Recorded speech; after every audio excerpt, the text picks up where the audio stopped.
Bonjour et bienvenue sur ma chaîne Cédric Ali, religion, politique, histoire, culture française et du monde entier.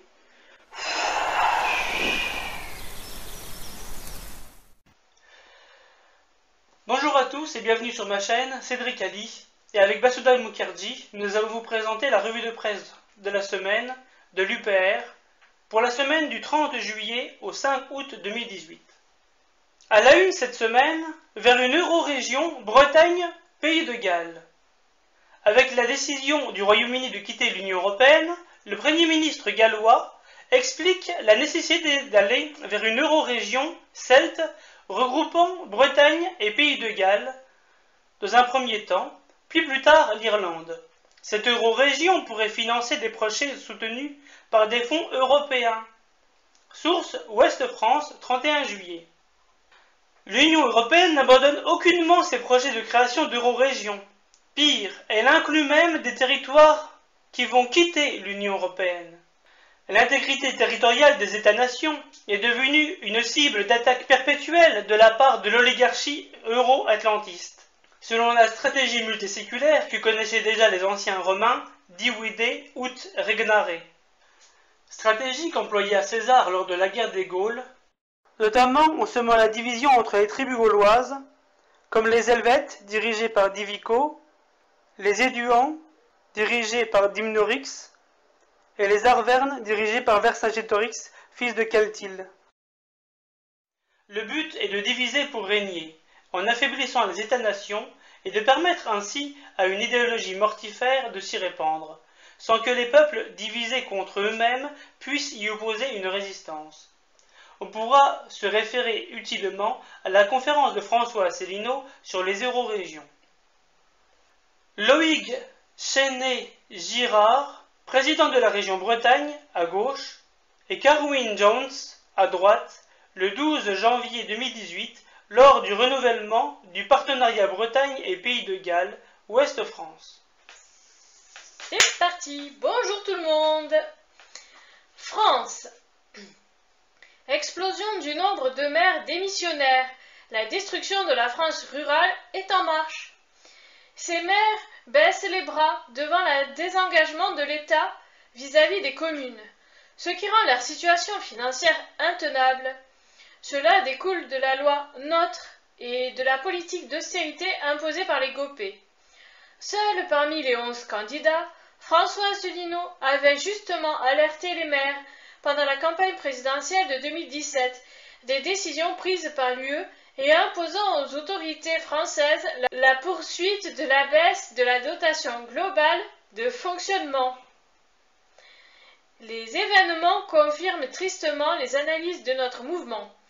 Plutôt qu'ils se résignent et démissionnent, nous appelons les maires à rejoindre le combat de libération nationale que mène l'UPR. Source UPR, 1er août. Le CDII sur le point d'être inscrit dans le Code du travail. En quoi consiste ce contrat? À la signature du contrat de travail à durée indéterminée intermittent, CDII, la rémunération minimale garantie, le temps de travail, la nature des missions et la zone géographique sont notamment spécifiés. Le salarié passe d'une mission à l'autre tout en étant rémunéré au tarif classique des intérimaires.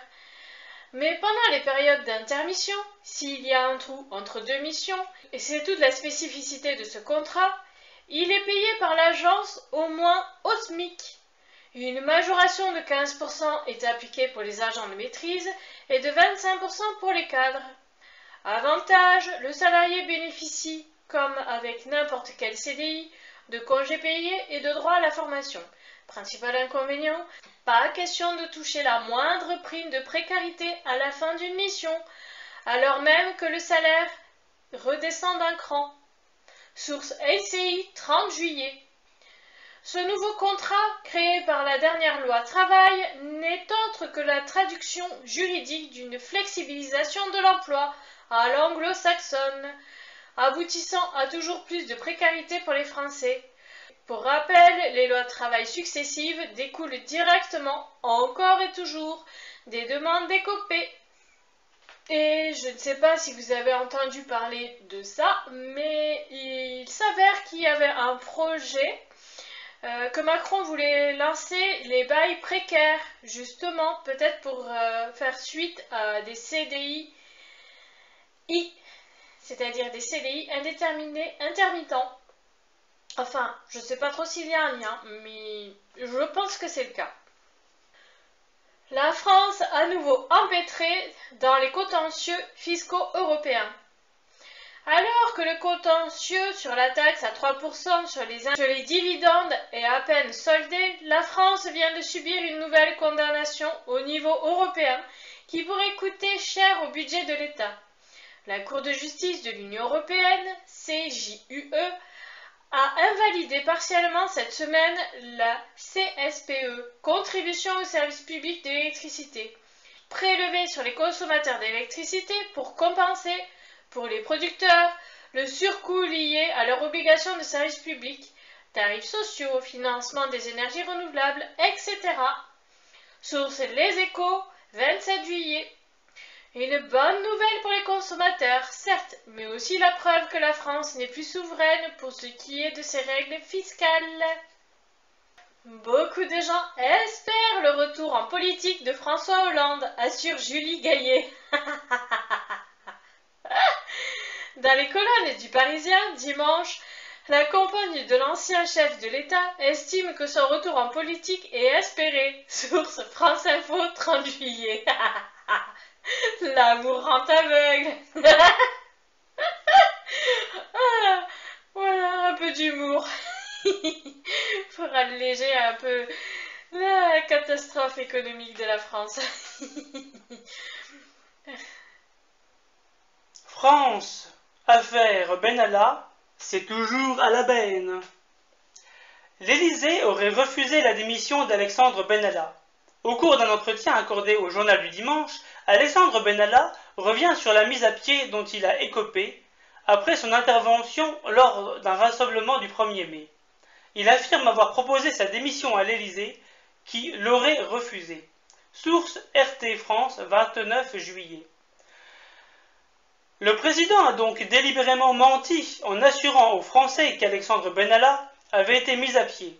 L'UPR appelle, encore une fois, les parlementaires à engager l'article 68 de la Constitution afin de mettre en œuvre la seule procédure qui permet de contraindre le président Macron à venir s'expliquer devant les parlementaires constitués en haute cour. Affaire Benalla, la commission d'enquête de l'Assemblée nationale ne publiera pas de rapport. En raison du départ du corapporteur, LR, Guillaume Larrivé, et de l'opposition, la commission des lois de l'Assemblée nationale, constituée en commission d'enquête après la révélation de l'affaire Benalla, présidée par Yael Braun-Piver, LREM, a officiellement renoncé mercredi 1er août, lors d'une ultime réunion, à rendre un rapport formel. Seul un compte-rendu des auditions sera publié. Source Le Monde, 1er août. La commission d'enquête se conclut comme une farce. Elle l'était déjà devenue, car des personnes clés de l'entourage du président n'ont pas été mentionnées, comme l'ont remarqué les députés de l'opposition et de très nombreux Français. Yael Braun-Piver, exécutante zélée du président Macron, présidente de la commission des lois et de la commission d'enquête du 23 juillet à l'Assemblée nationale. Photo de Laurence G. pour Le Monde. De nouvelles révélations pourraient mettre en doute la défense d'Alexandre Benalla et de l'Élysée. Nettoyage express avant perquisition, projet de réorganisation du groupe de sécurité de la présidence de la République, GSPR, ou nouvelles photos montrant une nouvelle interpellation d'un manifestant par Benalla, trois récents éléments pourraient mettre en doute la défense de l'ex-chargé de mission. Source RT France, 2 août. Les mensonges s'accumulent de la part de tous les protagonistes, et l'impunité règne pour l'instant, à commencer par celle du président de la République, qui reconnaît sa faute et appelle les Français à venir le chercher. Il n'y a que l'article 68 de la Constitution qui permet de le faire. 3 pistolets non déclarés retrouvés dans les locaux d'En Marche. On y apprend notamment que l'arme portée par son acolyte, Vincent Crasse, le 1er mai, un Glock 17, n'était pas à son nom. Elle appartenait à la République en marche. Elle est réservée pour la défense du site LRM, en cas d'attaque terroriste, a indiqué Crasse aux enquêteurs. Une perquisition dans les locaux du parti a permis de découvrir 2 autres pistolets. 3 armes non déclarées selon les informations du Monde. Vincent Crasse n'ayant pas envoyé un dossier complet à la préfecture. Source Libération 1er août. La République en marche devient-elle le parti officiel d'une mafia à la française, qui se placerait au-dessus des lois et imposerait ses vues par la violence en suivant l'exemple du triste Sir Benalla? La question qu'on peut aussi se poser, c'est y a-t-il en France une police politique secrète, ce qu'on appelle en allemand une Gestapo? Arrivé comme un sauveur, il est parti comme un voleur. Je l'avais pourtant prévenu de la déception de mon peuple. Quand on nous les enquête sur ces gens-là, très souvent ces enquêtes n'aboutissent même pas. Quand ils sont en taule, les mêmes combines reviennent les sorties de là. Justice n'est pas faite pour nous seuls, mais ces gens-là, on a l'impression qu'ils sont au-dessus et que nous, on est toujours victimes. France, désindustrialisation. Un groupe émirati met la main sur l'armurier français Manurin. Sous procédure de sauvegarde, l'ex-gloire alsacienne des armes à feu a été reprise à la barre du tribunal de commerce par Emirates Defense Industries Company. Manurin emploie 145 salariés et produit des machines destinées à la production de munitions. Source BFM TV, 3 août. Voilà un autre grand groupe qui passe en main étrangère sans que le gouvernement puisse bloquer ce rachat à cause de l'article 63 du TFUE interdisant le contrôle des flux de capitaux. Ainsi, les soldats français, qui ont dû déjà troquer le FAMAS français contre une arme allemande, vont être habillés par un groupe émirati. Comme sous l'occupation allemande, l'esprit d'abandon règne en France. L'usine de papier toilette de Saint-Étienne de Rouvray va fermer fin 2018, 123 postes supprimés. La direction du groupe suédois l'a annoncé ce mardi par le biais d'un communiqué. Le site de Saint-Étienne de Rouvray fabrique du papier toilette et de l'essuie-tout. Le plan social concerne les 123 salariés de l'usine. Source France Bleu, 31 juillet. La même histoire ne cesse de se répéter, jetant sur le carreau de nombreux ouvriers. L'usine n'a pas été jugée rentable par le groupe suédois, provoquant sa fermeture prochaine. L'article oublie de mentionner que la cherté de l'euro nuit gravement à la compétitivité des usines en France. Et l'article 63 du TFUE empêche de bloquer la délocalisation qui en résulte. Ouah! France, démantèlement des services publics. Paris, à La Chapelle, Solidarité Migrants jette l'éponge. Porte de la Chapelle, terminus, tout le monde descend, reste ou prend son bus, bienvenue dans ma rue. La Chapelle est devenue un endroit extrêmement dangereux où les exilés, hommes, femmes et enfants, vivent dans des conditions sanitaires épouvantables. Ils sont au moins 700 personnes en permanence, avec seulement 2 points d'eau, qui ont été rétablis par la ville après des dizaines de mails de notre part. Une bataille épuisante. Détaille Clarisse, bénévole du collectif. Source Le Parisien, 29 juillet. À Mayotte, nous connaissions déjà une situation explosive du même acabit, où la République, accueillant de trop nombreux migrants, n'est plus en mesure d'assurer la protection de ses administrés. C'est maintenant aussi le cas en plein Paris.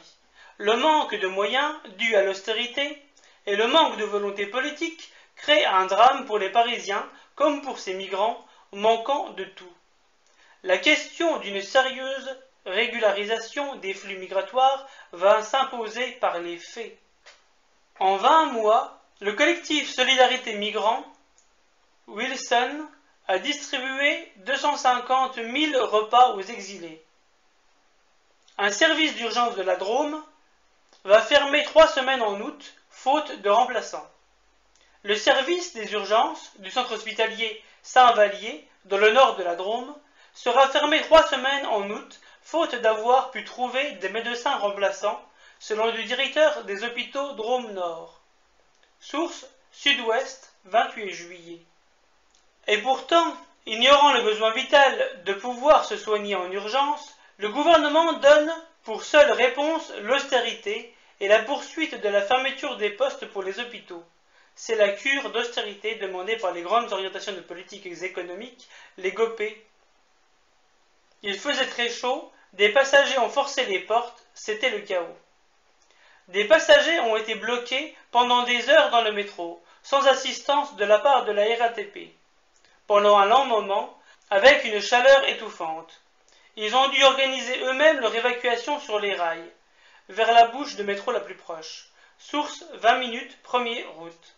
Comme les autres services publics, la RATP connaît des dysfonctionnements en nombre croissant, faute de financement suffisant et donc de moyens humains. France règne de l'opacité. La loi sur le secret des affaires validée par le Conseil constitutionnel. Le texte porté par l'avocat en droit des affaires, devenu député de la Saône-et-Loire, Raphaël Gauvain pour le groupe LREM, transpose en droit français la directive européenne du 8 juin 2016 visant à protéger les savoir-faire et les informations commerciales non divulguées contre l'obtention, l'utilisation et la divulgation illicite. Source Les Échos, 26 juillet. Cette loi est une attaque ciblée contre les lanceurs d'alerte. Ceux-ci ne pourront plus dénoncer les pires dérives du système actuel, car ils subiraient alors de lourdes conséquences. L'UPR prévoit au contraire, dans son programme, une protection des lanceurs d'alerte. François Asselineau sur l'affaire Lafarge. Si le Quai d'Orsay savait, Fabius est une potiche ou un menteur. Rien vu, rien entendu, au courant de rien. C'est en substance la défense adoptée par Laurent Fabius. L'ancien ministre du Quai d'Orsay a été entendu le 20 juillet comme témoin pour les juges enquêtant sur les soupçons de financement du terrorisme en Syrie par le cimentier Lafarge. Source Sputnik, 1er août. Après l'affaire du sang contaminé, Laurent Fabius sortira-t-il indemne du ciment contaminé? Encore une fois, la grande complaisance de certaines élites françaises vis-à-vis de Daesh est démontrée. Russie et sphère d'influence. Erdogan voudrait que la Turquie fasse partie des BRICS.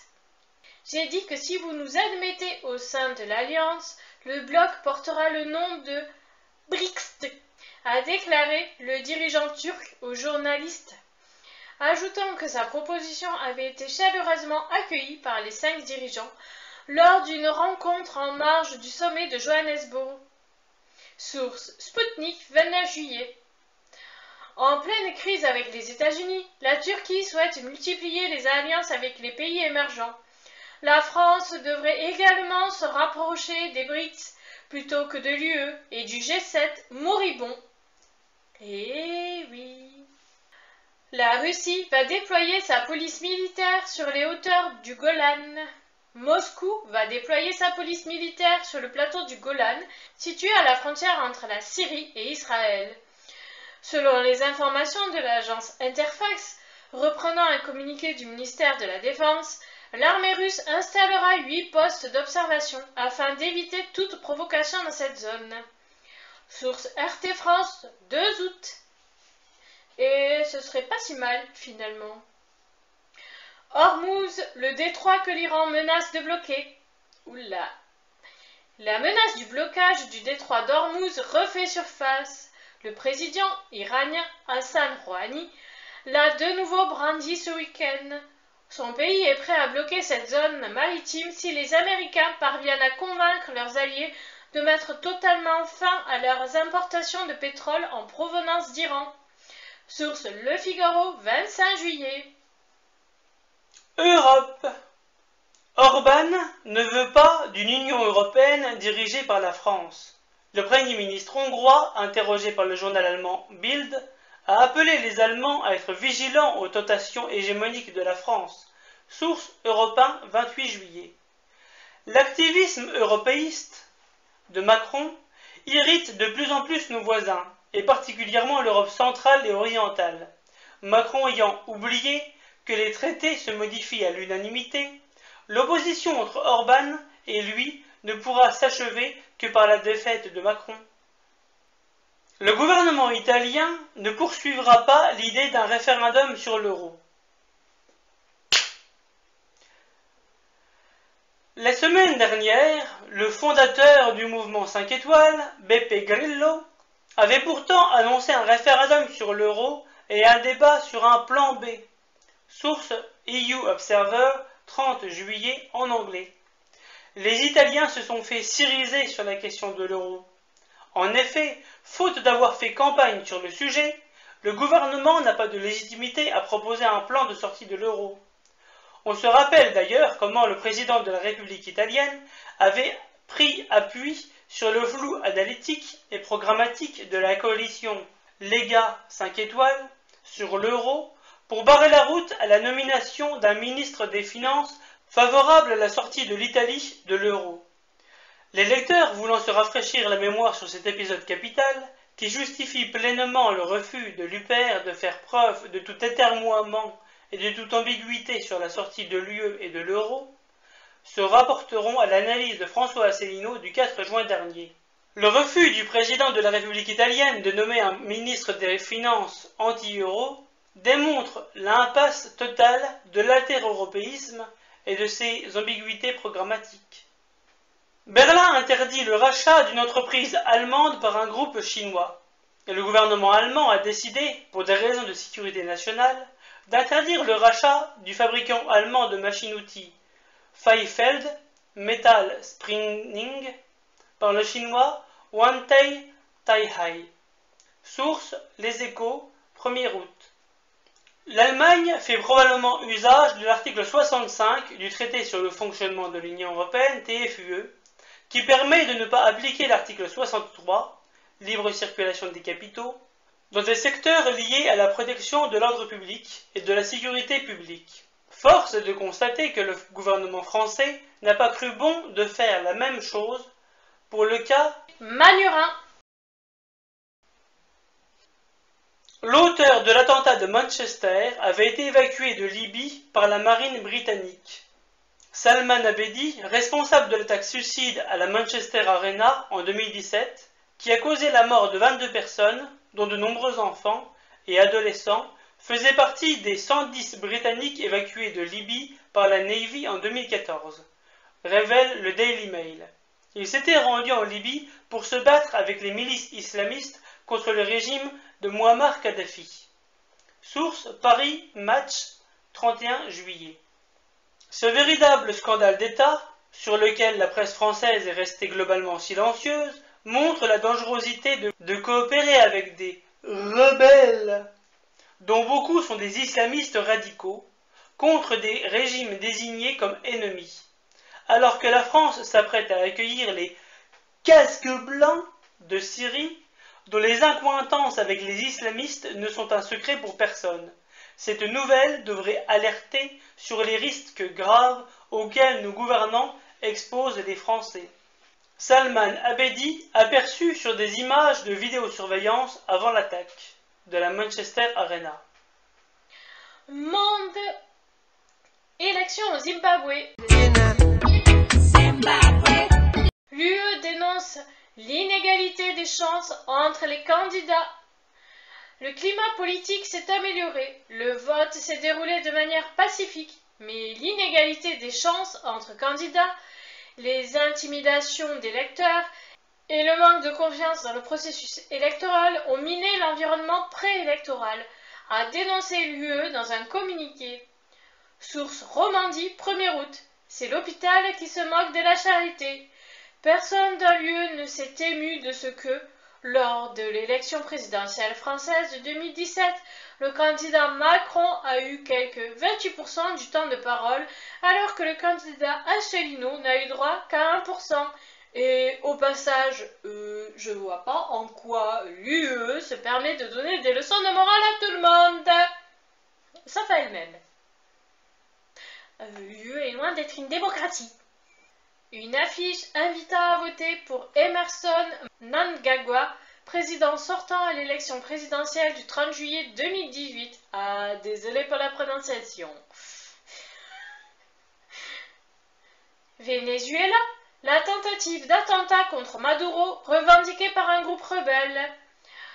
Une attaque au drone chargée d'explosifs sur le président Maduro a échoué de peu samedi, grâce à la protection des tireurs d'élite de la garde présidentielle.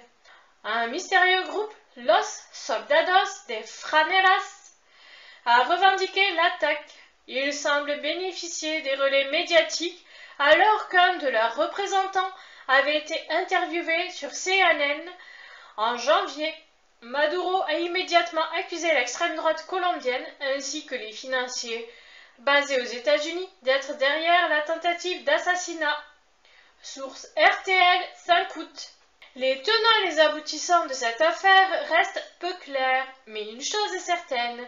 En utilisant le conditionnel et en multipliant les guillemets, tous les grands médias français ont aussitôt laissé entendre que cette tentative d'assassinat aurait pu être commanditée par Maduro lui-même, tenter de ressouder le peuple vénézuélien derrière lui. Pourquoi cette extrême prudence, confinant à la théorie du complot sous faux drapeau? Est-elle de bon ton dans les médias français sur le Venezuela? Alors que les mêmes médias somment la population française de croire sur parole le torrent de désinformation venu de Washington qui a entouré l'affaire de l'intervention en Libye ou de la guerre en Syrie. L'Argentine, secouée par un scandale de corruption impliquant le président Kirchner. Il fait suite à la découverte de cahiers sur lesquels étaient inscrits les pots de vin que recevaient les hauts fonctionnaires. Il s'agit de 160 millions de dollars en liquide en échange de l'attribution de marchés publics. Source Sud-Ouest 3 août. Pour l'élection présidentielle de 2019, l'ex-présidente est créditée de 39% de vote contre seulement 30% pour l'actuel président Macri, qui mène une politique plus traditionnelle, favorable aux intérêts états-uniennes, économiquement libérale liée au FMI, avec des résultats désastreux. Et oui. Diverses. ONU entre difficultés financières et pressions américaines.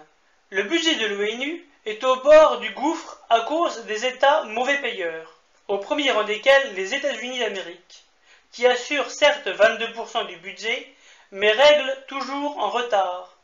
Washington, secondé par l'Union européenne, renforce la pression pour une diminution des coûts de l'ONU. La France, quatrième contributeur de l'ONU, est citée parmi les bons élèves. Source L'Express 31 juillet. L'UPR souhaite redonner de l'importance à l'ONU. En effet, quels que soient ses défauts bien réels, l'organisation a le mérite d'offrir un lieu d'échange diplomatique plutôt que de laisser parler les armes. Les États-Unis d'Amérique, qui ont lourdement baissé leur contribution au financement de l'ONU, menacent son fonctionnement. Est-ce leur revanche face au Conseil de sécurité qui, à plusieurs reprises, a entaché d'illégalité des opérations qu'ils ont pu mener, à commencer par celle en Irak en 2003. À noter que si les États-Unis veulent une diminution du budget de l'ONU, ils réclament en parallèle une augmentation du budget de l'OTAN, notamment des pays européens. Apple, première entreprise privée au monde à valoir 1000 milliards de dollars en bourse. Apple, le groupe américain connu pour avoir révolutionné le monde de l'informatique et du téléphone portable avec son célèbre iPhone, est devenu jeudi la première entreprise privée à valoir plus de 1000 milliards de dollars en bourse. Source Romandie 2 août. Seuls 25 pays au monde ont un PIB supérieur à Apple. La firme à la pomme devient donc un acteur politique majeur au point que certains pays nomment des ambassadeurs chez les GAFAM. Sommes-nous en train de basculer vers un monde où les multinationales, dont le but est le profit et uniquement le profit, décideront bien plus de nos vies que les États-nations? Il y a urgence à protéger nos États-nations et les solidarités nationales qui en découlent. En France, cela passe par le Frexit et donc par l'UPR. Le magasin Apple de la 5e avenue de New York, le 14 septembre 2016. À force de croquer la pomme, on peut s'étouffer.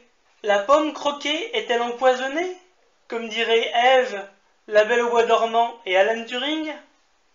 Lol. Et c'est fini pour la revue de presse de cette semaine, avec Cédric Ali et Basudam Mukherjee. Et voilà, ce sera tout pour aujourd'hui. Bye! Je n'habite pas sous un Tipeee, mais vous pouvez mettre un pouce bleu ou vous abonner. Salut! Bonjour.